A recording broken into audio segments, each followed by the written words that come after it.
अच्छा जी, अस्सलाम वालेकुम। आज की क्लास में हम एक बहुत इंपॉर्टेंट काम करने जा रहे हैं। हमने अब तक इन्वेंट्री वैल्यूएशन पढ़ा है। आज हम इन्वेंट्री रिकंसिलिएशन पढ़ने जा रहे हैं। It's a different topic. यह है इन्वेंट्री रिकंसिलिएशन। मैं सर इसका नाम भी आपको यहाँ बता रहा हूँ कि इट्स लिटिल डिफरेंट, और फिर आपको बता रहा हूँ सर इसमें आपको कुछ चीज़ें एडिशनली सीखनी पड़ेंगी। मैंने आगे लिखा सर, अब आपके पास जो आज टॉपिक है उसमें आप सर यहाँ मेंशन करेंगे, यहाँ आएगा सर आपके पास इन्वेंट्री रिकंसिलिएशन। हेडिंग डाल दें मेरे साथ साथ इन्वेंट्री रिकंसिलिएशन की। हम ये टॉपिक जो है ये फिर कवर करते हैं आज।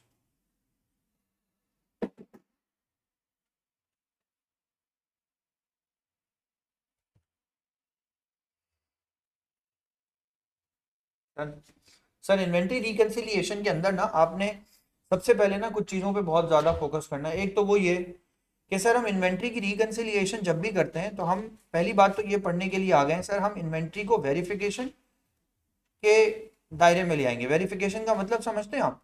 जैसे आपने ट्रेड रिसीवेबल्स का अकाउंट बनाया, अब उसे वेरीफाई करने के लिए आपको बेसिकली कंट्रोल अकाउंट्स की जरूरत पड़ेगी, है ना। कंट्रोल अकाउंट से हम क्या करते हैं, अकाउंट रिसीवेबल को रिकंसाइल करते हैं।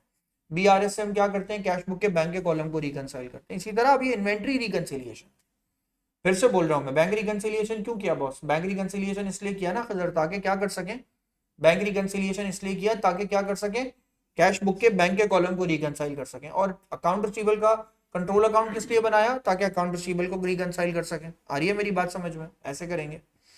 लेकिन इन्वेंट्री की रिकंसिलिएशन जो है ना, वो इन्वेंट्री की वेरिफिकेशन एंड रिकंसिलिएशन की बात है। और दूसरी बात सर, इन्वेंट्री की रिकंसिलिएशन ना बेस करती है कागज पे नहीं, फीफो एफको पे नहीं, बल्कि एक्चुअली वो बेस करती है किसके ऊपर, अपने अपने फिजिकल काउंट के ऊपर।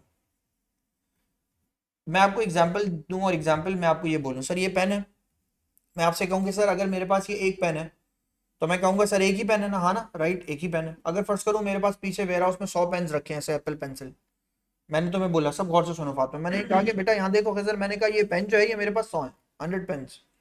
एंड सपोज मैं आपसे कहूँ कि मेरे पास 100 पेन है और आप मुझे ऑर्डर दे दें 100 पेन का, तो मैं जाऊंगा ना वेयर हाउस में, चेक करूंगा 100 पेन ला के दूंगा आपको, यही करूंगा ना। मैंने वेयर हाउस या वेयर हाउस में जाके देखा 97 पेन है, 100 नहीं है। जवाब दें, कागज में आ रहे हैं 100 है, वहां पे रखे हुए 97। प्रैक्टिकली बताइए सही किसको मानूं, 97 को या 100 को? 97 को। तो इसका मतलब है सर फिजिकल जो काउंट है ना आपका, जो आपका फिजिकल काउंट है, ये आपकी असल वैल्यू है। असल में तो मैं आपको बोलूंगा सर आपके, ये आपकी रियल वैल्यू। आप फिजिकल काउंट करके अपनी रियल वैल्यू निकालते हैं, रियल वैल्यू ऑफ स्टॉक। लेकिन रियल वैल्यू या real quantity of stock, actually quantity of stock, value तो फिर बाद में निकालेंगे आप उससे। आ रही है मेरी बात समझ में? तो सर मेरी बात समझ, ये फिनोमिना सबसे पहले फिजिकल काउंट से स्टार्ट होता है, इन्वेंट्री रिकंसिलिएशन का।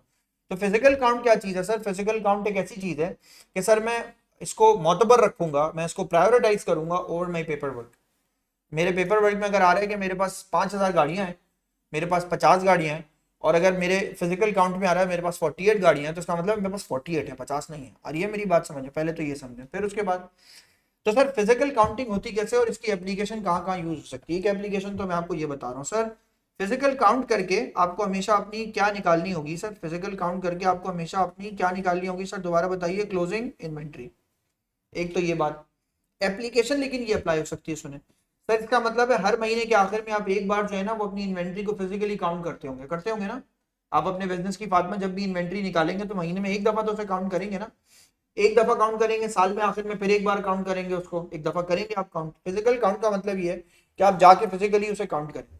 अब सर मैं, अच्छा जब जाके काउंट करेंगे तभी तो नजर आएगा कि कोई डैमेज है, कोई खराब हो गई है, किसी पे चोट आ गई है, कोई कोई अब रिप्लेस के बराबर है, कुछ ना कुछ तो जोर सोचेंगे ना इसके बारे में। अब सुने, ये जो क्लोजिंग इन्वेंट्री है ना, इसके साथ एक फिनोमेना है सर। अगर फर्ज करें, मैं कहता हूँ आपका ईयर जो है वो 31 दिसंबर को एंड होता है, आपको डायरेक्ट पास से पास वाली की समझा रहा हूँ।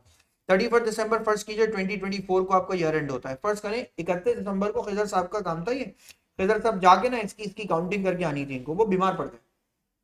मैं एग्जांपल देता हूँ अभी, सर मैं खुद बता रहा हूँ आपको, मेरी कोई फिजिकल काउंट, मुझे कोई ऑडिट करना है, जाके मैं जाके उसकी फिजिकल इन्वेंट्री की स्टॉक कीपिंग करने गया, लेकिन पता है क्या हुआ, मैं बीमार हो गया।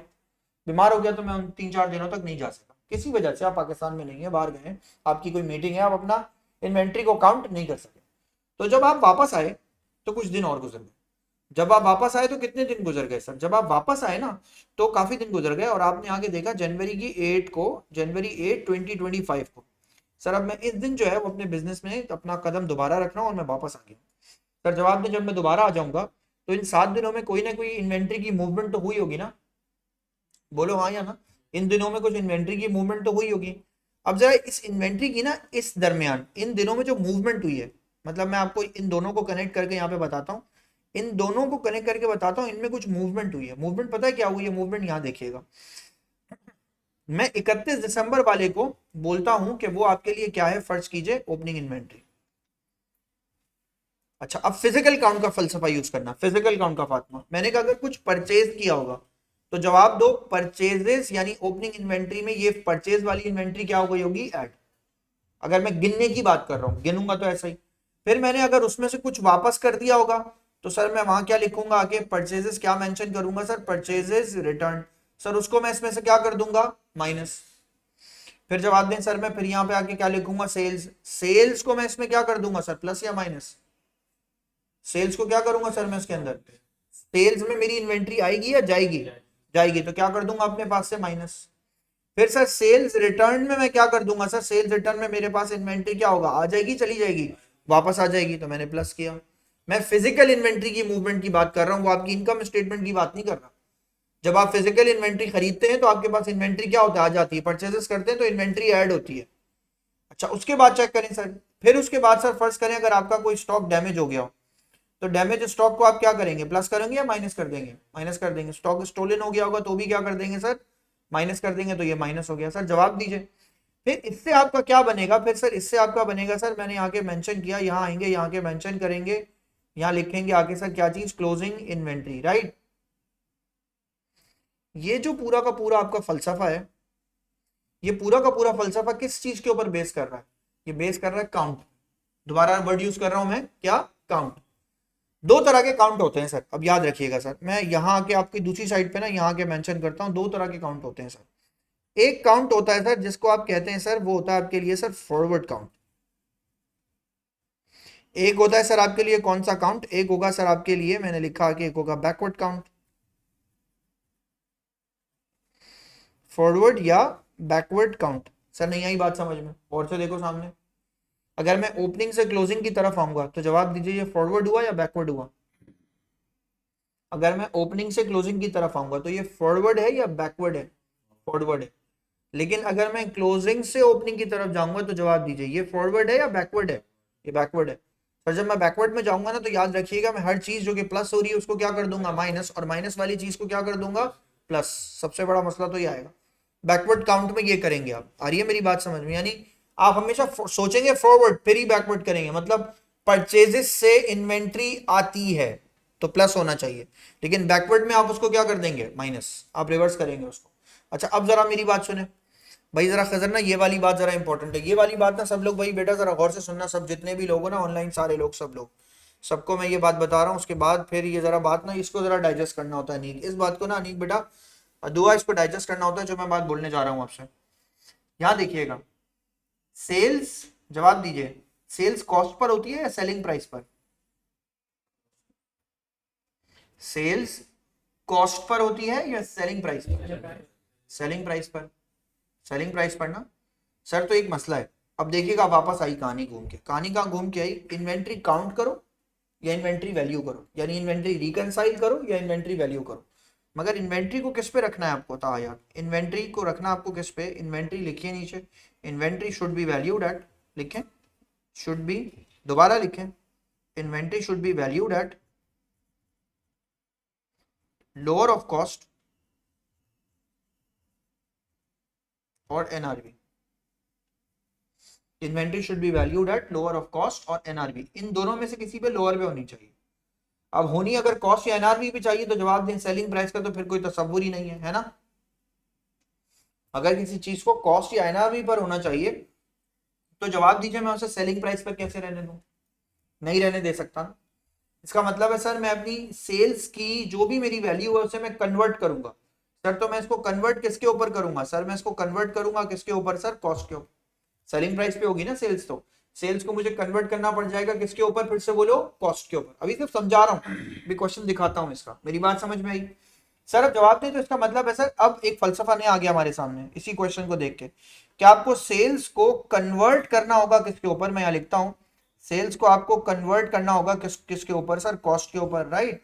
अगर ऐसा करना होगा भाई तो इसका मतलब है सर आपको क्या अप्लाई करना पड़ेगा, अगर आपके पास क्वेश्चन में सेल्स गिवन होगी और अगर आपके पास क्वेश्चन में क्या गिवन होगा, आपके पास गिवन होगा सर मार्जिन, तो ये पॉसिबल है ना? अगर आपके पास सेल्स गिवन है और मार्जिन गिवन है तो ये पॉसिबल है। याद है ना, अभी आपने कुछ दिनों पहले एक लेक्चर सुना हुआ है पूरा रेशियो एनालिसिस वाला। सर अगर सेल्स पे मार्जिन अप्लाई कर सकते हैं, जवाब दीजिए यस और नो, सेल्स के ऊपर मार्जिन अप्लाई कर सकते हैं।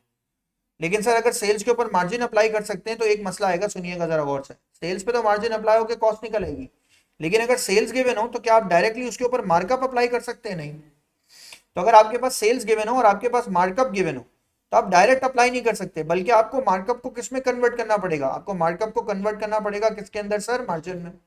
और फिर आप मार्जिन को फिर अप्लाई, मार्जिन को ले जाएंगे आप, मार्जिन अगर आ गया आपके पास तो आप उसे कन्वर्ट कर सकते हैं कॉस्ट पे। यानी सेल्स पे तो डायरेक्टली अप्लाई हो जाता है, लिखना भी अप्लाई है, सेल्स डायरेक्टली अप्लाई होती है, लेकिन सेल्स सर मार्कअप पे नहीं अप्लाई होती, आपको मार्कअप को मार्जिन में कन्वर्ट करके फिर अप्लाई करना पड़ेगा उसके ऊपर, तब आप कॉस्ट निकाल सकते हैं। जल्दी जल्दी मत भागिएगा, जहन को भी जल्दी जल्दी मत भगाइएगा आगे, ये एक बहुत इंपॉर्टेंट किस्म का काम है। डन?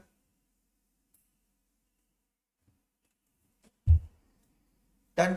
आगे बोलूं?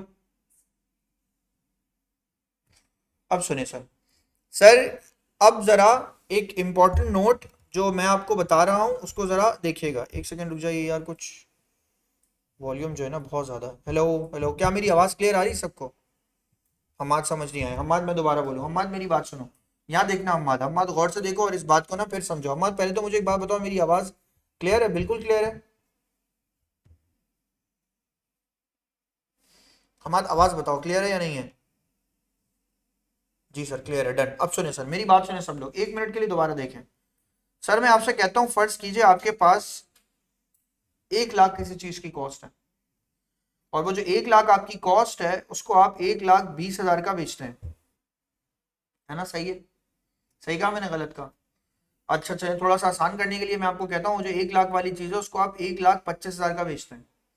क्वेश्चन क्या करेगा, देखिए सुनिए, क्वेश्चन आपको ये नहीं देगा, 1 लाख नहीं देगा। 1 लाख क्या है आपके लिए, फिर से बोलें, 1 लाख क्या है आपके लिए कॉस्ट, और 1,25,000 क्या है आपके लिए सर, 1,25,000 है उसकी सेलिंग प्राइस। पहले तो मुझे एक बात बताइए सर, सेलिंग प्राइस पे क्या अप्लाई होता है? सेलिंग प्राइस पे अप्लाई होता है सर मार्जिन।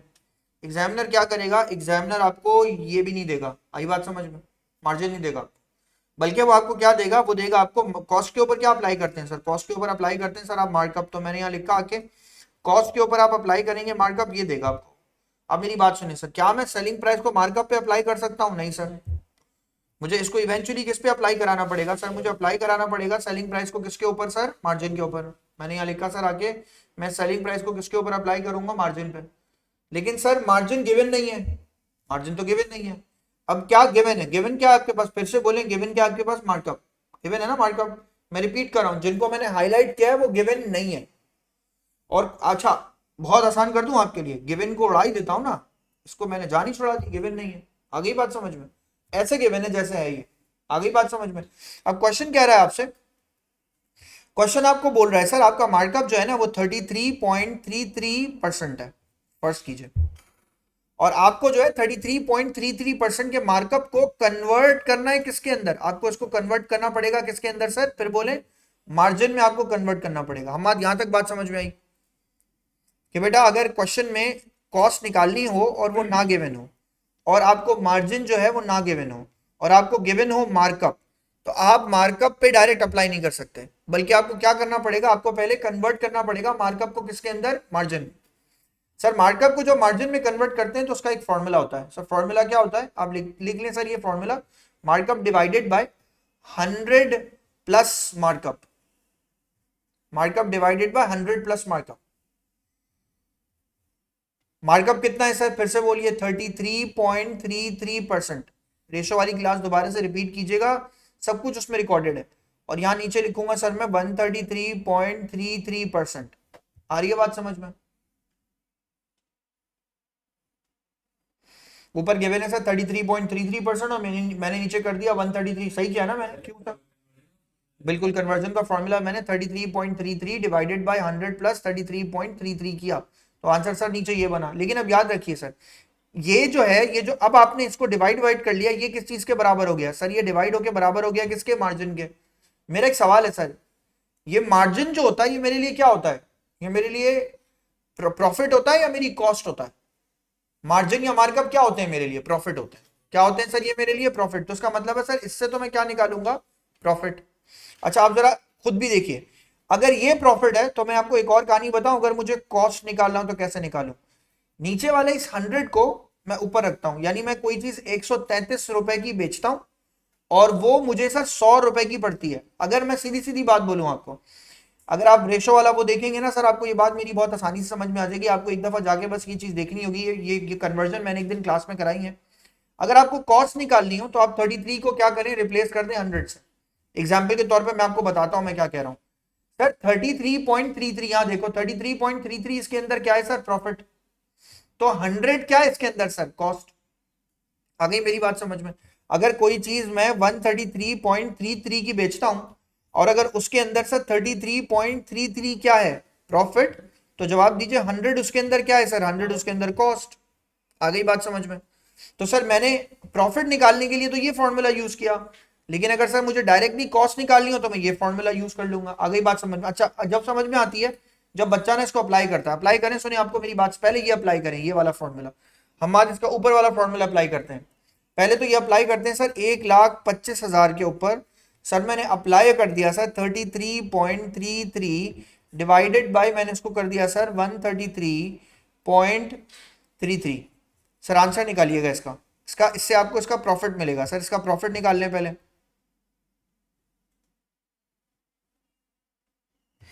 आंसर आ रहा है सर इसका?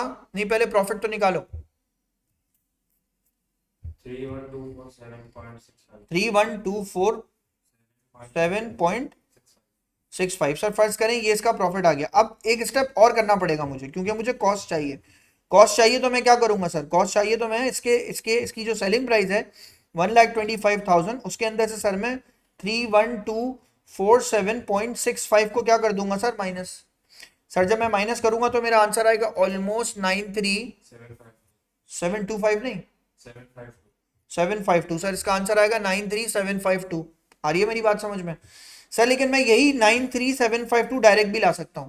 वो कैसे सर? मैं 1,25,000 को मल्टीप्लाई बाय 100 डिवाइडेड बाय 133.33 कर दूं। चेक कीजिए इसका आंसर 93,752। सर वहां देखिए कितने सारे स्टेप्स थे, यहाँ सारे स्टेप्स खत्म हो गए और डायरेक्टली आपने किस में कन्वर्ट कर लिया सर? आपने डायरेक्टली कन्वर्ट कर लिया किसके अंदर सर? मार्कअप के अंदर। मेरी बात समझ में आई? इतने सारे स्टेप्स को हमने ओवरकम किया और हमने उसको कन्वर्ट कर लिया सर किसके अंदर? एक स्टेप में। तो अब मेरा एक सवाल है छोटा सा, अगर 33/133 है, तो अगर फर्ज कीजिए आपको मैं मार्कअप देता 25, तो आप क्या कहते? 25/125 ऐसे ही कहते हैं ना। अगर मैं आपको मार्कअप देता फर्ज करें 50%, तो आप क्या कहते? 50 अपॉन क्या? 150। लेकिन सर अगर मैं आपसे कहता आप डायरेक्ट कॉस्ट निकालो, तो आप पता है क्या कहते हैं? आप बोलते हैं सर 100 डिवाइडेड बाय 125 और 100 डिवाइडेड बाय 150। इससे क्या निकलेगा सर? कॉस्ट। जब भी 100 को ऊपर रख के डिवाइड कर देंगे नीचे, तो आप उसकी कॉस्ट निकाल लेंगे। और जब भी किसी भी चीज को आप उसकी परसेंटेज रख के करेंगे तो आप उसका प्रॉफिट निकालेंगे। बोले सर क्या होगा अगर मार्कअप हमको कितना होता है 2.5 ऐसा नहीं होगा ना। परसेंटेज मार्कअप मार्जिन तो परसेंटेजेस में गिवन होता है। परसेंटेजेस हमेशा 100% पे होती हैं। 2 अपॉन समथिंग को तो मल्टीप्लाई बाय 100 करके परसेंटेज निकाल लेना, तो परसेंटेज आएगी उसकी। 2 अपॉन बोल रहे हो ना, 2/4 हो, तो 2/4 मल्टीप्लाई बाय 100 करना, 50% आ जाएगा। सर यहां तक हमने काम किया। अब सुने सर, ये मैं बिला वजह इस चक्कर में नहीं पड़ा हूं, आपको सही बता रहा हूं। मैं बिला वजह ये मार्कअप मार्जिन की कन्वर्जन नहीं करा रहा हूं। मैं तो आपको ये बात बता रहा हूं, सुने, इस सारी बात की समरी है। मैं आपको ये बताने की कोशिश कर रहा हूं, सुने, अगर आप कहीं भी कंफ्यूज हैं, अगर कभी भी आपको क्वेश्चन में क्या मिल जाए, फिर से देखिए सेलिंग प्राइस, सही है, आप उसे हमेशा मल्टीप्लाई करेंगे किसके साथ? फिर से बोलिए, आप उसको मल्टीप्लाई करेंगे किसके साथ? मार्जिन के साथ। अगर मार्जिन के साथ अप्लाई करेंगे तो जवाब दें क्या आंसर आएगा सर आपके पास? प्रॉफिट। ऐसे ही होगा ना? बोलो हाँ या ना। तो सर अगर मैं आपसे ये बोलूं सर कि अगर आपके पास मार्कअप गिवन है और मार्कअप फर्स्ट करें, मैं आपसे बोलूं आपके पास 25% का गिवन है मार्कअप, तो जो भी सेलिंग प्राइस है उसका अगर आपको प्रॉफिट चाहिए तो आप उसको 25 अपॉन क्या कर देंगे सर, 125 मल्टीप्लाई बाय 100 कर देंगे, तो सर आपके पास क्या आ जाएगा, प्रॉफिट। एग्जाम्पल के तौर पे मैंने आपको समझाया। लेकिन सर अगर आपको इसी चीज की डायरेक्ट कॉस्ट चाहिए हो तो कॉस्ट कैसे निकालेंगे भाई, फिर अब बताओ, अगर 25 अपॉन 125 प्रॉफिट है तो 100 अपॉन 125 क्या हो जाएगा सर, फिर से बोलो, 100 अपॉन 125 क्या हो जाएगा सर आपके लिए, कॉस्ट। यानी कोई चीज मैं 125 की बेचता हूं, उसमें अगर 25 रुपए प्रॉफिट है तो 100 रुपए कॉस्ट है। फातिमा सही है ना ये बात? अगर कोई भी चीज मैं 125 की बेचता हूं तो उसमें अगर 25 रुपए सर प्रॉफिट है तो 100 रुपीज उसकी क्या है सर मेरे लिए, कॉस्ट। डन। और मैं रिपीट कर रहा हूं, अब आपने ना रेशो वाला लेक्चर खोल के देखना है, अगर आप वो नहीं देखेंगे तो आप फिर परेशान होंगे उससे। तो आपने वो वाला लेक्चर जो है ना वो खोल के जरूर एक बार जो है ना दोबारा से देखना है, वरना आपको काफी परेशानी हो जाएगी वरना। डन। अब चले आगे बढ़ूं मैं।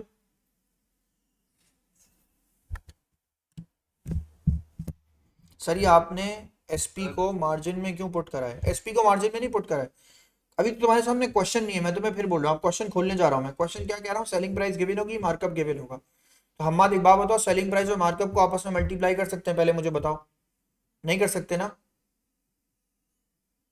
बोलो हम्माद। नहीं कर सकता। तो बेटा हम्माद करना क्या पड़ेगा, मार्कअप को पहले मार्जिन में कन्वर्ट करना पड़ेगा। अब क्वेश्चन देखोगे तो समझ में आ जाएगा कि मार्कअप मार्जिन में बार बार क्यों कह रहा हूँ। सही है। अब क्वेश्चन में आते हैं बेटा, रेशो के पास से बस के क्वेश्चंस भी करा दिए हमने, बस सिर्फ हुआ ही है कि वो जब क्वेश्चंस कराएं तो उसकी जो रिकॉर्डिंग है ना वो मैं शेयर नहीं कर पाया हूँ, क्योंकि वो शायद वो मिस हो गई है मुझसे। मैं फिर भी आज कोशिश करके देखता हूँ, अगर मुझे उसकी रिकॉर्डिंग मिल गई तो मैं तुम्हारे लिए अपलोड कर दूंगा। सही है, और करवा दूँ। अच्छा रेशोस के और क्वेश्चन बोलता हूँ सर, उसामा को बोलता हूँ आज क्लास रख के, आज तुम लोगों को करा देंगे और क्वेश्चंस पास पेपर के। ठीक है। अब चलें सर आगे बढ़ते हैं, मैं खुद भी करा दूंगा, लेकिन अभी तुम लोगों के पास टाइम नहीं है ना, कॉलेज के पेपर्स होने वाले हैं। इन लोगों को तो मैं करा दूंगा, जो टीसीआर वाले हैं इनको तो मैं आराम से करा दूंगा, क्योंकि ये मेरे पास एक महीना अभी अप्रैल का और मेरे पास बहुत सारा टाइम बचेगा, मैं बहुत सारी चीज़ें खत्म करा रहा हूँ रमजान में। अब सुने सर मेरी बात सुनो, मैं आपको एक क्वेश्चन दिखा रहा हूँ, इस क्वेश्चन को आप देखें, कोई जल्दी नहीं है आपको। अगर ये पहले दिन में कोई बात, इसमें कोई हिकअप हो, कोई प्रॉब्लम हो तो हम इसे दोबारा किसी टाइम पे भी समझेंगे। जरा मेरी बात को समझिएगा, गौर से सुनो।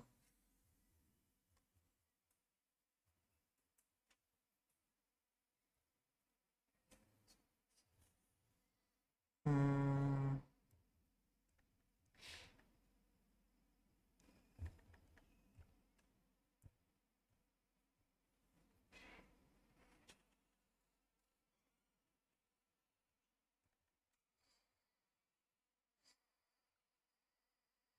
एक बहुत पुराना क्वेश्चन है।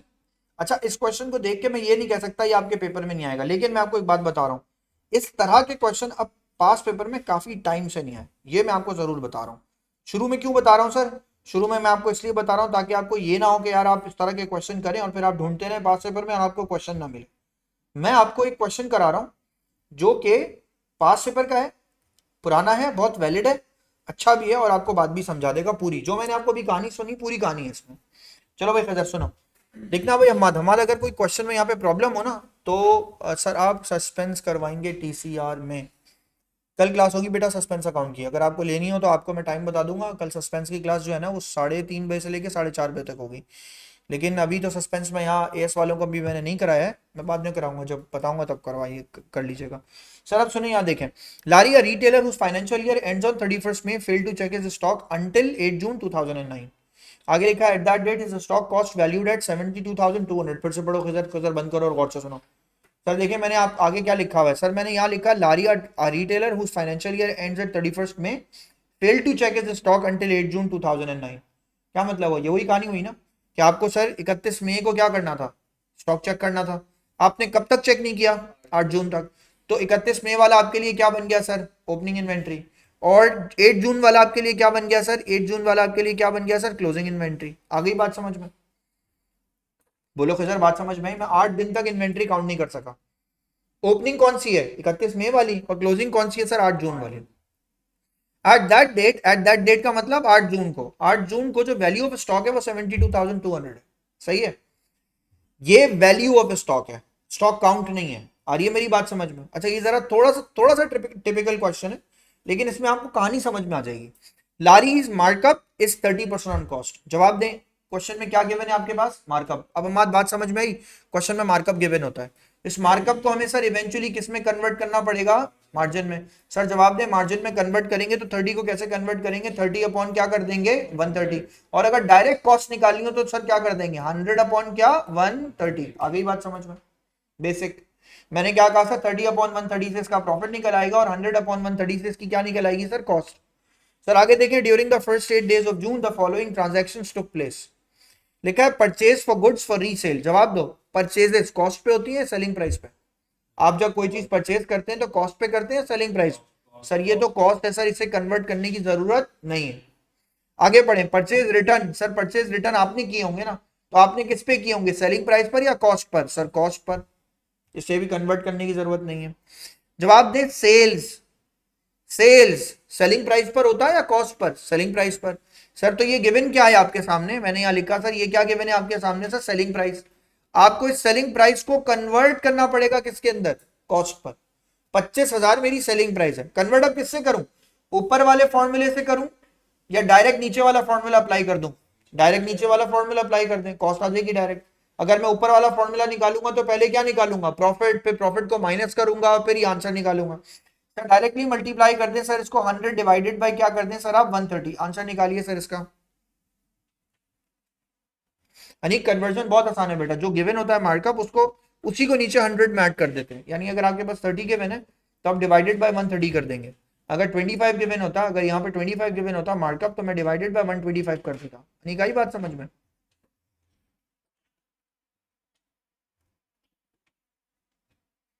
अनिक बोलो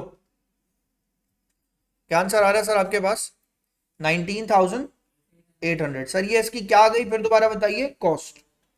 अब आगे बढ़े सर, लिखा सेल्स रिटर्न। सेल्स रिटर्न भी किसके ऊपर लिखा हुआ है, कॉस्ट पे। अनिक बोलो ना बेटा, थम्स अप। बात समझ में, अगर 25 मार्कअप है तो 25 अपॉन 125 मार्जिन है। बात समझ में है नहीं, जो वैल्यू गिवन है मार्कअप की उसको ऊपर रख के फिर नीचे उसको क्या कर देते हैं सर, डिवाइड। Done sir. अब आगे बढ़े सर, इसको 273 को आप मल्टीप्लाई करेंगे 100 से, डिवाइड कर देंगे सर 130 से, आंसर निकालिए। 210। सर यहाँ के आपके पास 210। Goods taken for personal use. Sir goods आपने कितने के ले लिए sir, 700। Goods taken for personal use आपके लिए क्या होगी सर, ड्रॉइंग्स। अब गौर से देखो मेरी बात सुनो, ये पढ़ो, during the first 8 days of June the following transaction took place. These are the following transaction. थोड़ा सा ना पुराने स्टाइल का क्वेश्चन है, बच्चों को थोड़ा जीनियस समझते थे वो जमाने के, हम जैसे बच्चों को ना थोड़ा सा जीनियस समझते थे वो, सॉरी। लेकिन ये कि वो समझते इसलिए थे क्योंकि शायद हम कर लेते थे, हम ना अल्फाजों को पिकअप कर लेते थे। ये 5 ट्रांजेक्शन ऊपर वाली लाइन से हैं, फिर नीचे एक लाइन गिवन है, लिखा हुआ है after taking stock Larry discovered the following items had been included in the valuation at June 8। इस वैल्यू में कुछ गलतियां हैं, स्टेटमेंट कह रही है ये। फिर से पढ़ो से स्टेटमेंट को 2 बार। लिखा आफ्टर टेकिंग स्टॉक, ये हो गया आफ्टर टेकिंग स्टॉक, आ रही है बात समझ में, स्टॉक टेकिंग हो गई है।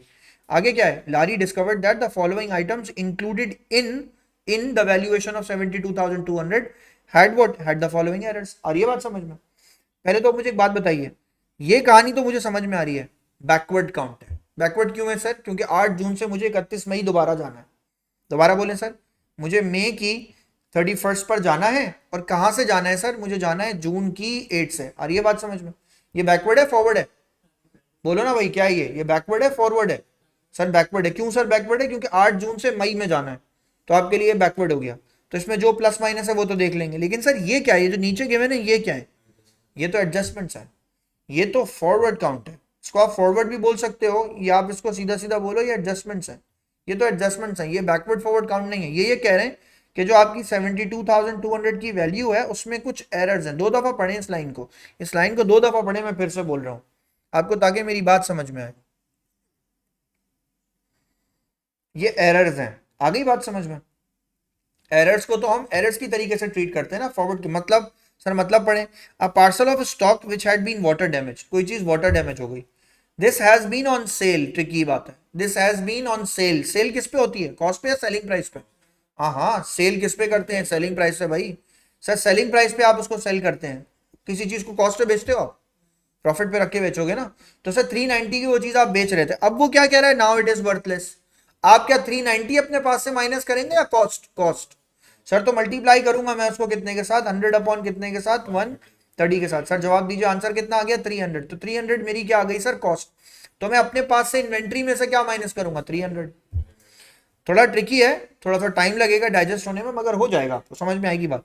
सर लिखा है stock which had a cost of 1200 but now out of fashion, out of fashion हो गया वो, but now it has to be sold for 400 less than the cost. ये 1200 की चीज आपको अब 400 कम करके बेचनी पड़ेगी। एनआरवी याद है आपको, एनआरवी वाला कॉन्सेप्ट, ये एनआरवी है। एक्सपेक्टेड सेलिंग प्राइस इसकी कितनी है सर? एक्सपेक्टेड सेलिंग प्राइस है सर इसकी 800, 800 है, आपको 1200 वाली चीज 400 कम करके बेचनी है, तो 800 इसकी क्या हो गई सर? Expected selling price. तो यही इसकी क्या बन गई सर? इसकी एनआरवी, क्योंकि इस पे कोई एक्सपेक्टेड सेलिंग एक्सपेंस नहीं है। अब जवाब दीजिए इसकी कॉस्ट कितनी है? सर इसकी कॉस्ट है आपके पास 1200, कौन सा लोअर है, 1200 या 800? 800, तो इसको आपने इन्वेंट्री में 800 का करना है। जवाब दीजिए, तो इसका मतलब है आप इन्वेंट्री में से कितनी वैल्यू को डिक्लाइन कर देंगे? 400, 400 की इन्वेंट्री आप कम कर देंगे, आपकी वैल्यू 800 पे आ जाएगी। आ गई बात समझ में? दोबारा से फैज, इसमें क्या चीज पूछ रहे हो वो पूछो फैज। सेकंड वाली आएगी भाई, समझ नहीं आई। ये स्टॉक वाली, हाँ जो 400 लेस हुआ वो कैसे हुआ? अब फर्ज करो मैं तुमसे एक बात बोलता हूँ, यहाँ देखो सुनो, एक मिनट, अभी तुम्हें समझ आ जाएगी ये बात, बहुत आसान, मैं नंबर्स लिख के दिखाता हूँ। फर्ज करो तुम्हारे पास 2 यूनिट हैं 1200 के, तो जवाब दो तुम्हारे पास टोटल यूनिट्स की कॉस्ट कितनी होनी चाहिए थी? 2400। ऐसा ही है ना फैज? 2 यूनिट्स हैं तुम्हारे पास, अब उसमें से मैं कह रहा हूँ एक यूनिट जो है ना तुम्हारा वो आउट ऑफ फैशन हो गया है। तुम्हारे पास 2 एसी थे गोडाउन में रख के बेचने वाले, उसमें से एक एसी डीसी इन्वर्टर है और दूसरा सादा एसी है जो सिंपल होता है। अब जो सादा वाला है ना वो पुराना हो गया है, आ रही है बात समझ में? डीसी इन्वर्टर तो अपने पैसों का बिकेगा 1200 का, लेकिन जो सादा वाला है वो नहीं बिकेगा। तो वो कितने का बिकेगा? वो कहा आपने जितने का खरीदा था उससे 400 के कम का बिक जाएगा। तो अब जवाब दो, इस 2400 को मुझे 2 हिस्सों में डिवाइड करना पड़ेगा। एक तो वो है जो कि सही है बिल्कुल, वो तो 1200 की उसकी कॉस्ट ही रहेगी, इससे ज्यादा का बिकेगा, मगर दूसरा वाला वो कितने का बिक जाएगा? वो 800 का बिक जाएगा। तो जवाब दो, अब मेरी इन्वेंट्री 2400 की है या 1200 प्लस 800 की? 2000 की, 2000 की। तो मैं एक्चुअली क्या करूं, मैं ये सब क्यों लिखूं, मैं बल्कि ये क्यों ना कर दूं, मैं 2400 में से जितनी वैल्यू कम हो गई है उस वैल्यू को इसमें से क्या कर दूं? माइनस। जैसी माइनस करूंगा मेरी सही वैल्यू आ जाएगी 2000। आ गई बात समझ में? ये किया मैंने। ठीक है सर। आगे बढ़े sir. Goods costing 950 which Larry had acquired on sale on return basis. भाई ये समझाने के लिए तो आज की क्लास रखी है मैंने, असल क्लास तो मैंने पता है पूरी से पूरी क्लास मैं खिजर इस कहानी के लिए लेता हूँ, ये क्लास इन्वेंट्री रिकंसिलिएशन, वरना अमूमन ये तमाम टीचर्स, ये सारे टीचर्स सर इन्वेंट्री वैल्यूएशन बिल्कुल आखिर में कराते हैं। मैं ये आपको पहले क्यों करा रहा हूँ? मुझे आपको एक क्वेश्चन सॉल्व कराना है, और इत्तफाक उस क्वेश्चन का नाम भी ली इज अ सोल ट्रेडर है। होगा नहीं आपसे सॉल्व, आप ऐसे लेके बैठ जाए सोल ट्रेडर क्वेश्चन है, सॉल्व ही नहीं होगा। वो सिर्फ इस ट्रांजेक्शन में आके आप फंसेंगे। अब सुनिए सर जरा गौर से, मैं जो आपको बात समझा रहा हूँ उसको जरा गौर से देखिएगा, और इस बात को ना वाकई में गौर से सुनिएगा, ऐसा नहीं हो कि आप इसमें से कोई पॉइंट मिस कर दें। सर एक चीज है अकाउंटिंग में, एक एडजस्टमेंट है, जिस एडजस्टमेंट का नाम मैं आपको कह रहा हूं सर उसका नाम है सेल या सेल्स और रिटर्न बेसिस। वैसे तो सेल ऑन रिटर्न बेसिस सही है, मैं सही नाम लिख दूं, सेल और रिटर्न बेसिस लिखें, जरा हेडिंग डालें, मैं आपको एक काम भी सिखाऊं। सेल ऑन रिटर्न बेसिस क्या चीज होती है sir? Sale on return basis, पहले तो फिनोमेना फलसफा समझे। मैंने हम्माद को कुछ गुड्स दिए और मैंने हम्माद से कहा बेटा बिक जाए तो बेच देना, नहीं बिके तो वापस दे देना, इसको कहते हैं सेल और रिटर्न बेसिस, वापस आ जाएगा वो। मैंने खिजर को गुड्स दिए, कहा बिक जाए तो बेच देना, वरना क्या करना, वरना वापस ला देना, ठीक है। अब वो हाशिर वाली एग्जांपल देता हूँ मैं। हाशिर ने मुझे सर कुछ बकरे दे दिए, हाशिर भाई जो है वो इसका बिजनेस करते हैं, किसी को बकरे बकरे लेने हो भाई मैं बता रहा हूँ हाशिर भाई से कांटेक्ट कर लीजिएगा। तो सर अगर आपको क्या करना हो सर, अगर आपको गाय बकरे कुछ खरीदने के लिए आपने मांगे हाशिर से, हाशिर ने कहा यार रख लो, अगर बिक जाए तो बेच देना, वरना क्या करना, वरना मुझे वापस दे देना, मैं दोबारा से नेक्स्ट ईयर देख लूंगा। सुनिए सर अब ये मैं कहना क्या चाह रहा हूँ आपसे, जब मैंने अपनी इस क्लास की इन्वेंट्री को काउंट किया होगा, फर्स्ट करें मैं चेयर्स बेचता हूँ, तो मैंने इस क्लास में अपनी इन्वेंट्री को काउंट किया, इतनी चेयर्स हैं, तो जो चेयर्स मैंने हाशिर को दी होंगी वो जवाब दीजिए क्या वो मेरे अकाउंट में आई होंगी? नहीं आई होंगी ना। मैं अपने शोरूम में 10 गाड़ियां खड़ी हैं, 2 गाड़ियां हाशिर के पास खड़ी हैं, जवाब दे मैंने अपने शोरूम में गाड़ियां काउंट की होंगी तो कितनी आई होंगी? 10। वो 2 गाड़ियां बाकी की मेरी हैं, लेकिन है किसके पास? हाशिर के पास, तो वो उसके पास होंगी, है ना ऐसे ही। तो सेल ऑन रिटर्न बेसिस का एक मसला है। सेल ऑन रिटर्न बेसिस में क्या प्रॉब्लम किस में आती है sir? Sale on return basis में प्रॉब्लम आती है सर किसके अंदर? काउंटिंग में। समझिएगा मेरी बात पहले सर, सबसे पहले तो मैं आपको ये बात बोलूं सेल ऑन रिटर्न बेसिस में, फिर बताओ सर प्रॉब्लम किस में आती है सबसे पहले? काउंटिंग में। काउंटिंग क्या सुने सर, एक शख्स है उसने आपसे क्या किया, उसने आपसे 1000 के गुड्स खरीदे, राइट, 1000 के गुड्स उसने खरीदे आपसे, तो जवाब दें आपने उसको गुड्स किस पे बेचे होंगे? सेलिंग प्राइस पे या कॉस्ट पे? सेलिंग प्राइस पे। आपने उसको सेल्स किया तो ये सेलिंग प्राइस है। जवाब दें, सेल्स को वापस कन्वर्ट करना हो मुझे कॉस्ट में, तो मुझे उसके ऊपर क्या अप्लाई करना पड़ेगा? अब बता सकते हो भाई, आप बोलो बोलो। अगर आपको सेल्स को कन्वर्ट करना हो कॉस्ट पे तो क्या चाहिए आपको? मार्जिन, मार्जिन, मार्जिन क्या चाहिए? और क्वेश्चन में अगर फर्स्ट करो आपको मार्जिन ना मिले, क्वेश्चन में आपको मार्कअप मिल जाए, तो आप उसे क्या कर देंगे? वेरी गुड, सब आ गया समझ में, मुझे पता चल गया क्या हो गया सर। आप उसे कन्वर्ट कर देंगे किसमें? मार्जिन में। मैंने सर एक शख्स को 1000 के गुड्स बेचे और मैंने कहा सर उस पर मैंने उससे जो है ना वो उस पर मैंने उससे जो है वो जब मैंने उसको बेचा था तो मैंने उसके ऊपर रख के 25% उसको रख के बेचा था, मार्कअप। जवाब दे, मार्कअप को मार्जिन में कन्वर्ट करें तो क्या आएगा? 25 अपॉन क्या हो जाएगा सर? 125। आ रही है बात समझ में? तो 25 अपॉन 125 से तो प्रॉफिट निकलेगा, 100 अपॉन 125 से क्या निकलेगा सर? कॉस्ट। सर ये जो आपने सेल्स की 1000 की, इसको मल्टीप्लाई कर दें सर आप 100 अपॉन 125 से। पहले तो मुझे इसकी कॉस्ट बताएं। 800। इसकी कॉस्ट आ गई सर आपके पास 800। जरा ध्यान दीजिएगा, आप सुनिए, फिर से पूछ रहा हूं मैं हम्माद, मैं कोई अभी ना ये मैं नहीं चाह रहा हूं आपको इन्वेंट्री रिकंसिलिएशन आ जाए हम्माद। मैं तो आपसे वो छोटी छोटी कहानियां पूछ रहा हूं ताकि आप, ये कोई मुश्किल टॉपिक नहीं है, ये मैं इसको जरा थोड़ा एडवांस पढ़ा रहा हूं आपको, अगर आ जाए तो एग्जाम में आप इसको कर पाएंगे। सुने पहले मेरी बात, मैं आपसे एक सवाल पूछ रहा हूं सर, सुने। मैंने, पूरा नाम क्या है तुम्हारा? मलिक जैन साहब को ना मैंने 2 गाड़ियां दे दी और 10 गाड़ियां मेरे पास है। मलिक जैन साहब को मैंने कहा कि गाड़ियां रखें सर, बिक जाए तो बेच दीजिएगा वरना वापस कर दीजिएगा। मैंने क्या किया, जब मैंने 31 में आया ना तो मैंने उनको फोन करके पूछा यार गाड़ियां बिक गई? मलिक जैन भाई ने कहा नहीं बिकी सर, चाहिए तो वापस भेज देता हूँ। अब मेरे पास ऑप्शन है, चाहे मैं वापस बुला लूं या चाहे मैं क्या कर लूं, इनके पास छोड़ दूं। तो ज्यादातर क्या होगा, छोड़ देंगे या बुलाएंगे? आपका गुड्स, आपके गुड्स हैं, आपने 1 महीने तो दे के देख लिया नहीं बिका, क्या करूं, छोड़ दूं या वापस ले आऊं? वापसी लाएंगे सर, वापसी आएगा। इसको कहते हैं सेल और रिटर्न बेसिस। अब उसने मुझे कंफर्म किया कि सर नहीं बिकी। नहीं बिकी का मतलब क्या है? गुड्स उसके हैं या मेरे? मेरे। तो अब मेरे पास क्या होगा, मैं सबसे पहले आपको एक बात बताऊं, मैं सबसे पहले उस गुड्स को अज्यूम करूंगा कि वो गुड्स रिटर्न होंगे मेरे पास। आ रही है बात समझ में? सबसे पहले मैं सेल और रिटर्न बेसिस की एक एंट्री बनाऊंगा, किसके अंदर? सेल्स रिटर्न में। अब जवाब दें, सेल्स रिटर्न की वैल्यू किस पे डिपेंड कर रही होगी, कॉस्ट के ऊपर या सेलिंग प्राइस के ऊपर? सर सेलिंग प्राइस के ऊपर। सेल्स रिटर्न तो सेलिंग प्राइस पे होगा। फिर मैं क्या वैल्यू करूंगा? फिर मैं सर अकाउंट रिसीवेबल को क्या करूं? अच्छा बोलता भी हूं मैं साथ साथ, सेल्स रिटर्न को मैं डेबिट कर दूंगा, अकाउंट रिसीवेबल को मैं क्या कर दूंगा? क्रेडिट कर दूंगा।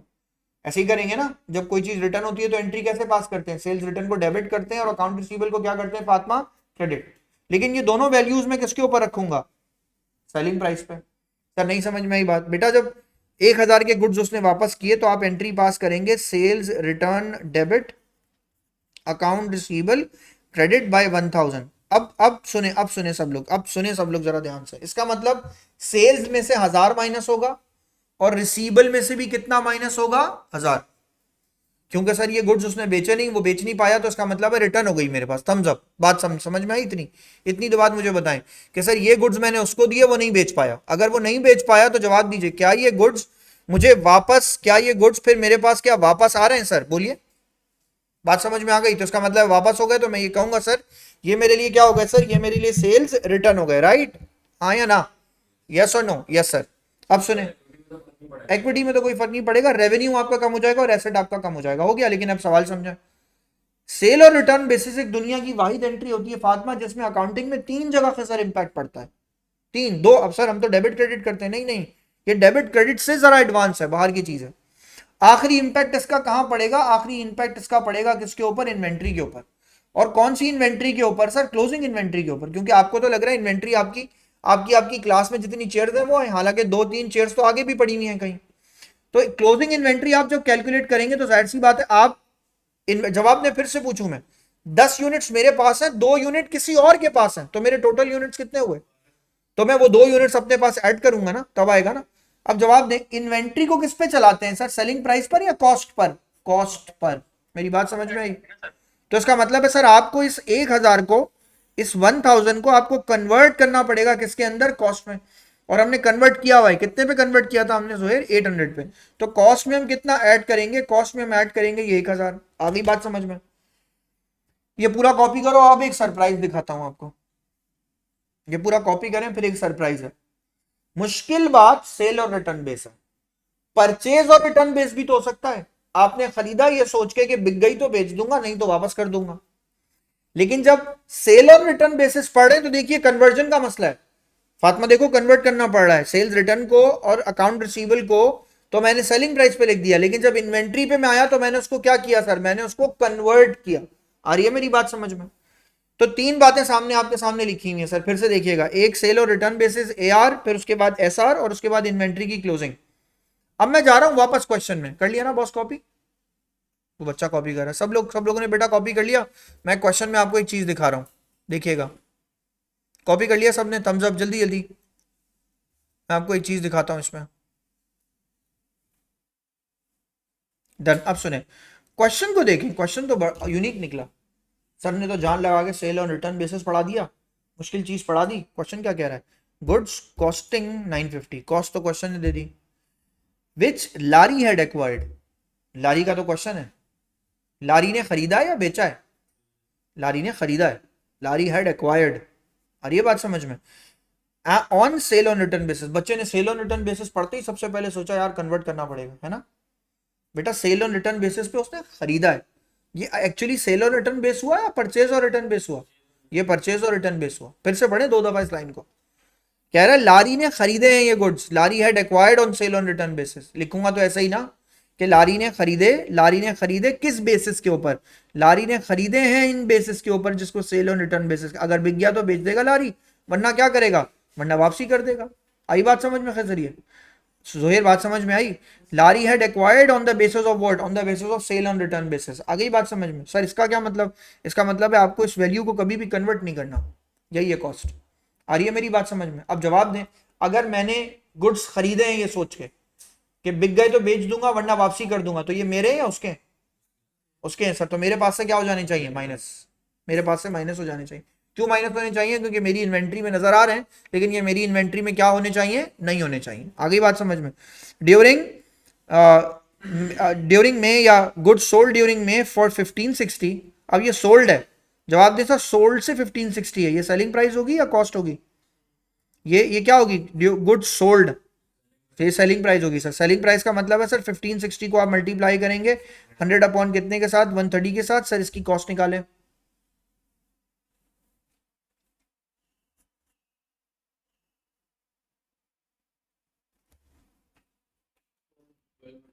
Twelve hundred. जवाब दीजिए 1200 इसकी कॉस्ट आ गई। क्वेश्चन में क्या लिखा है? विच वर अवेटिंग कलेक्शन बाय कस्टमर। आपकी शॉप से किसी ने कुछ खरीदा, आपकी शॉप पे ही छोड़ के चला गया, अभी उसने पिकअप नहीं किया। जवाब दें जिस दिन वो पिकअप कर लेगा वो वहां से ले जाएगा। लेकिन एक बात बताया, अगर उसने ये खरीद लिया तो ये आपका या उसका? तो आपके पास रहना चाहिए या माइनस हो जाना चाहिए? माइनस हो जाना चाहिए। आ गई मेरी बात समझ में? सर अब इस क्वेश्चन को फिर स्टार्ट कैसे लेंगे? पहली बात तो क्वेश्चन में सबसे पहले वो बोल रहा है explain the difference between markup and margin. सबसे पहले तो क्वेश्चन आपसे ये बोल रहा है आप मार्कअप और मार्जिन को ना एक्सप्लेन करो। मार्कअप क्या होता है? Markup is applied on cost where margin is applied on selling price, बस काफी है। पहली बात तो आप ये लिख देंगे सर इसके अंदर, जो सबसे पहले आप इसमें मेंशन करेंगे सर मार्कअप अप्लाई होता है सर प्रॉफिट परसेंटेज होती है ना वो तो। बिल्कुल ऐसा होता है। एंड मार्जिन अप्लाई होता है sir, margin is applied on selling price. जमीन और आसमान का फर्क पड़ गया इस स्टेटमेंट से। डन। सर अब सुने, ये वाला क्वेश्चन जरा कंप्लीट करना है तो जरा साथ साथ रहिएगा। सर मैं जा रहा हूँ यहाँ पे, अब मैं आके लिखता हूँ। क्वेश्चन कह रहा है prepare the statement to calculate the correct value of 31 मई 2009। Begin your calculation with the original cost valuation of 72,200 की वैल्यू से कह रहा है क्वेश्चन कि आप स्टार्ट करें। तो सर मैं सबसे पहले आके यहाँ पे लिखूंगा सर ये मेरा एक बैलेंस गिवन है, बैलेंस एट 8 जून और जो ईयर है 2009 मैंने यहाँ मेंशन कर दिया। मैं एक एक करके ट्रांजैक्शन लिखता जाऊंगा और एक एक करके इसका आंसर मेंशन करता जाऊंगा। आप भी मेरे साथ साथ सर स्टार्ट लीजिए बी पार्ट लिख के। इस रिकॉर्डिंग को एक दफ़ा फिर से देखिएगा घर पे, ताकि आपको और बेहतर बात समझ में आए, लेकिन एक दफ़ा फिर से देखिएगा। दोबारा बोलिएगा। नहीं यार, ये 2009 में आए हुए क्वेश्चन हैं, उसके बाद ये हार्डली कभी एक दफ़ा आए। बुकलेट में नहीं है, एक क्वेश्चन मैं आपको अभी दे दूंगा फिर भी काम के लिए। सर यहाँ जाते हैं सर, सबसे पहले सर लिखा हुआ है परचेज गुड्स फॉर रीसेल। जवाब दीजिए वैसे परचेजेस में क्या करना चाहिए आपको? प्लस, है ना?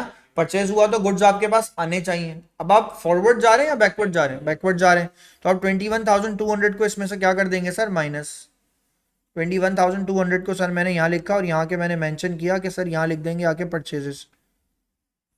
अब देखें सर नीचे, नीचे सर इसके बाद यहाँ पे क्या आएगा? यहाँ आएगा सर आपके पास क्वेश्चन में गिवन है परचेज रिटर्न। परचेज रिटर्न की वैल्यू चेक करते हैं सर क्वेश्चन में। परचेज रिटर्न है सर 510 का, वैसे तो परचेज रिटर्न माइनस होने चाहिए थे, लेकिन अभी आप क्या करेंगे इसके अंदर सर, प्लस प्लस कर दें सर। तीसरी ट्रांजैक्शंस पे आते हैं सर। सर तीसरी ट्रांजैक्शन क्वेश्चन की देखें, अब गिवन है सेल्स की। अब मुझे बताओ भाई बच्चों, फैज बताओ बेटा, 25,740 लूं या 19,800 लूं, क्या वैल्यू लूंगा? तो सर 19,800 लेंगे सर। सेल्स यूजुअली आपके पास से यूनिट माइनस हो जाना चाहिए, मगर आप इस कंडीशन में सेल्स को प्लस कर देंगे सर, 19,800 से प्लस कर देंगे। रिवर्स कर रहे हैं आप, सेल्स चला गया, माइनस हो गया, इन्वेंट्री माइनस हो गई, और आगे आगे लिखते हैं सर आगे इसके बाद sales return. Sir sales return की वैल्यू मुझे याद है, लेकिन सेल्स रिटर्न यूजुअली क्या होना चाहिए था, प्लस। मगर आप सर 273 को मल्टीप्लाई बाय 100 अपॉन क्या कर देंगे, 130, तो आपका आंसर सर यहाँ आ जाएगा 210। फिफ्थ में लिखा है सर ड्राइंग्स, गुड्स विड्रॉ कर लिया आपने 700 के। वैसे तो ड्राइंग्स को आपको अपने पास से क्या हो जाना चाहिए, माइनस, लेकिन सर आप इसको रिवर्स करेंगे तो आप इसमें आके क्या कर देंगे सर, आप इसमें आके ऐड कर देंगे। 700 को मैंने प्लस कर दिया। ये बैकवर्ड काउंट की ट्रांजैक्शंस थी, लेकिन इसके बाद बैकवर्ड काउंट नहीं है, इसके बाद सिचुएशन चेंज हो रही है। वो क्या है सर, यहाँ के देखते हैं। सर सबसे पहले में आया a parcel of stock which had been water damaged. अब 390 का बिक जाता था, उसकी कॉस्ट 300 थी, लेकिन अब वो किसी काम का नहीं है, बेकार हो गया। क्या करूं सर, स्टॉक में से माइनस करूंगा ना। स्टॉक में से क्या वैल्यू माइनस करूं, 390 या 300? 300 को माइनस कर देंगे और यहां लिख देंगे आगे sir water damage stock. Stock damage भी लिख सकते थे। फिर सर आपको याद होगा एक ट्रांजैक्शन वो है आउट ऑफ फैशन वाली, गुड्स आउट ऑफ फैशन हो गए। सर मैं लिखूंगा सर गुड्स ऑब्सोलीट हो गए या आउट ऑफ फैशन हो गए। 1200 वाली चीज आपने कहा 400 कम करके बिकेगी, और कितने की बिकेगी, 800 की। तो ये 800 इसका एनआरवी है, और 1200 इसकी क्या है सर, कॉस्ट। आपको यहां से क्या माइनस करना है, हमें यहां से माइनस करना पड़ेगा सर 400, ताकि वो 800 पर आ जाए, वो ऑलरेडी इंक्लूडेड है उसमें। फिर सर आते हैं क्वेश्चन में, नीचे क्वेश्चन देखिए, लिखा हुआ सर गुड्स 950 के आपने सेल ऑन रिटर्न बेसिस पे खरीदे, तो आपके हैं या उसके हैं? ये ट्रांजैक्शन पढ़े, goods costing 950 which Larry had acquired, उसके हैं भाई, आपके नहीं है। तो इसका मतलब है आप अपने पास से सर क्या वैल्यू माइनस कर देंगे, 1200 आप अपने पास से क्या कर देंगे, माइनस। तो यहाँ पे आपके पास क्या आ जाएगा, यहाँ आपके पास आ जाएगा सर नहीं मैंने नंबर्स गलत डाल दिए सर। ये आ गया आपके पास 6, ये आ गया आपके पास सर यहाँ पे 7, नंबर मैंने गलत डाले थे। यहाँ पर आएगा आपके पास 8 ट्रांजैक्शन आपको क्या बोल रही है सर, 1200 को आप इसमें से क्या कर देंगे, परचेज ऑन और रिटर्न बेसिस, यहाँ लिख देंगे सर 950 960 है, सॉरी 950, डन 50 डन। उसके बाद बताएं सर लास्ट ट्रांजैक्शन, कस्टमर ने अभी तक आपसे चीज़ें पिकअप नहीं की। कस्टमर ने अगर अभी तक आपसे चीज़ें पिकअप नहीं की तो 9 ट्रांजैक्शन चेक करें आपको क्या बता रही है। 9 ट्रांजैक्शन कह रही है 1560 की उससे आपने खरीदी है, तो आपने उसे जब कॉस्ट पे कन्वर्ट किया तो 1200 आंसर आ गया। 1200 की कॉस्ट है सर इसकी, तो मैंने सर यहाँ जाके लिखा सर जो आपने गुड्स बेचे में, तो गुड्स अवेटिंग फॉर कलेक्शन लिख दें, गुड्स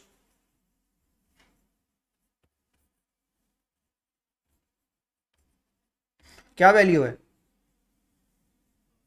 1200 सर 1200, लेकिन आपके हैं या उसके हैं, उसके हैं सर। सर इसका आंसर निकाल लीजिए, ये आंसर आपका बनेगा सर मई 31, और ये आपके लिए बन जाएगा सर ओपनिंग इन्वेंट्री।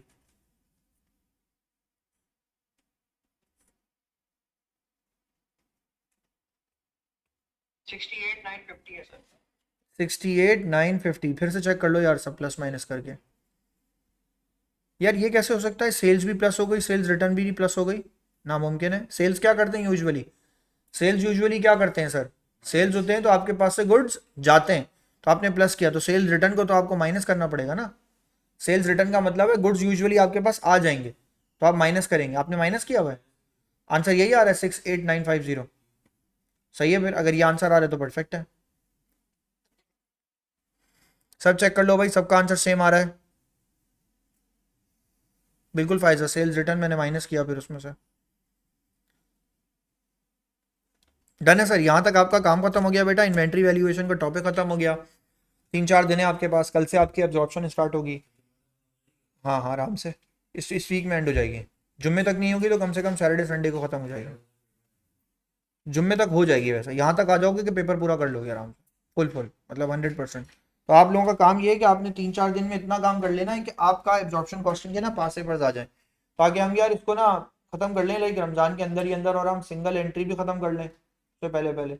एक दफा प्रॉपर्ली लिमिटेड कंपनी स्टार्ट करूंगा तो फिर आपको पास पेपर्स के साथ काम कराऊंगा, सही है। मार्जिनल, हाँ जी दोबारा बोलिए फैज। इस टॉपिक के क्वेश्चन अब नहीं आ गए। नहीं अब नहीं आते, अभी पिछले 12 सालों से तो नहीं आया कोई भी क्वेश्चन। हम आज पूछो। सर आपने क्वेश्चन भेजने का बोला था। हाँ अभी आज भेज रहा हूँ, हम आज भेज दूंगा पक्का। और आज क्लास भी रखता हूँ शाम में, रात में, ताकि रेशियो एनालिसिस रिवाइज हो सके रात से 11 से 12:30, ठीक है। मैं नहीं लूंगा, उसामा लेगा आज वाली क्लास। सर लिंक भेज देगा हमारे ग्रुप में। सेम लिंक है, यही लिंक यूज होगा सेम, 11 से 12:30। सर जो रेशियोज के जो मार्जिन और इन्वेंटरी में जो आ रहे हैं ना सवाल, वो नहीं आ रहे हैं। मतलब पास पर करे थे बट कुछ भी नहीं आ रहा। क्वेश्चन भेज दो मुझे, मैं उसको भेज दूंगा, वो तुम्हें करा देगा, ठीक है। ओके चलो, अल्लाह हाफिज़।